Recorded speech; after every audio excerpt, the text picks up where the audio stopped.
Ouais, je craignais qu'on allait dire que si Ryan avait été là, si Flo n'avait pas été blessé, que ça repassait et tout ça. Donc c'est exactement ce qui s'est passé.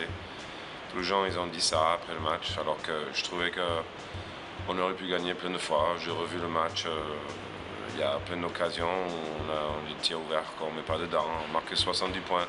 Côté positif, c'est qu'il marque 77. Mais il y a allez, 12-14 points qui sont marqués après rebond offensif. Il y a 12 à 16 points marqués sur contre-attaque, surtout des erreurs de nous avec des pertes de balles et tout ça. Et il y a des lancers francs marqués aussi si tu enlèves tout ça des 77 points, on ne défend pas si mal que ça. Voilà.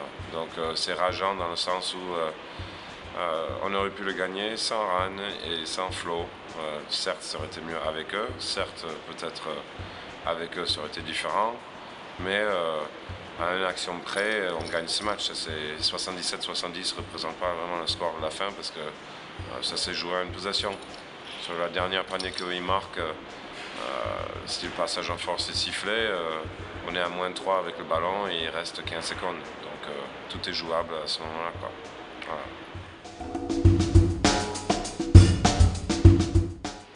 Bon, on a arrêté de jouer, on avait du mal à attaquer, mal à défendre. Bon, voilà, c'est 40 minutes. Donc, le basket, c'est une équipe qui prend l'élan et qui le garde le plus longtemps possible. Et là, on n'avait pas l'élan à ce moment-là. On l'a repris un peu en troisième quart-temps, quand on revient au score. On revient, je pense, à 4 points assez rapidement. Il prend un temps mort très vite en face parce qu'on est entré bien dans le troisième quart-temps. Donc, ça s'explique parce qu'il y a manque d'élan pour nous, quoi. Voilà, fait trop d'erreurs à la suite. Et après, derrière, on prend des tirs rapides alors qu'on vient juste leur donner des ballons un peu trop facilement qu'ils ont transformé en contre-attaque ou en panier facile. Et derrière, on prend un tir super vite et ça recommence, quoi.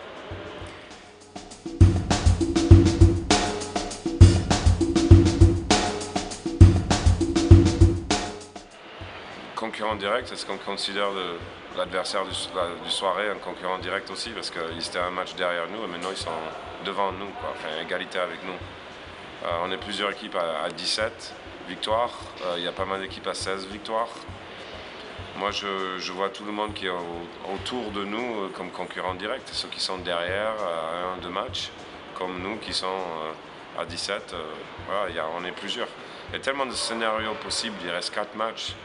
On va faire de notre mieux. Si je commence à penser à eux, je pense moins à nous. Et je pense qu'on a besoin de penser à nous en ce moment.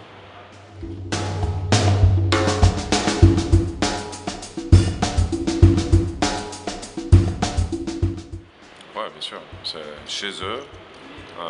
Ils ont l'avantage de jouer 2 fois à la maison, là, si j'ai bien compris. Parce que je viens de commencer, je regardais leur match aussi contre Vitré. C'est une équipe qui a tellement d'arguments offensifs que voilà, c'est une équipe un peu neuve aussi parce qu'ils ont recruté des joueurs sur le tard. Là, il y a un joueur qui a fait que 6-7 matchs avec eux et un peu comme nous, quoi. On a Réginal qui a fait que 3 matchs avec nous. Le danger peut venir de partout. Le meneur peut mettre 30 points tous les jours. Hugo peut faire un gros soir au scoring. Ça peut défendre très très bien. Ils ont celui qui a été élu meilleur poste 3 du championnat en première phase. Ils ont un très bon intérieur maintenant qui est meilleur marqueur de leur équipe. Ils ont Kaloun, ils ont beaucoup d'arguments avec même un joueur comme l'onzième qui est peut-être 8e marqueur de l'équipe, quoi, alors qu'il est à 10 points par match, 9-10 points. Voilà, donc c'est une équipe qui est super dangereuse, qui n'est pas à leur place dans le classement, quoi.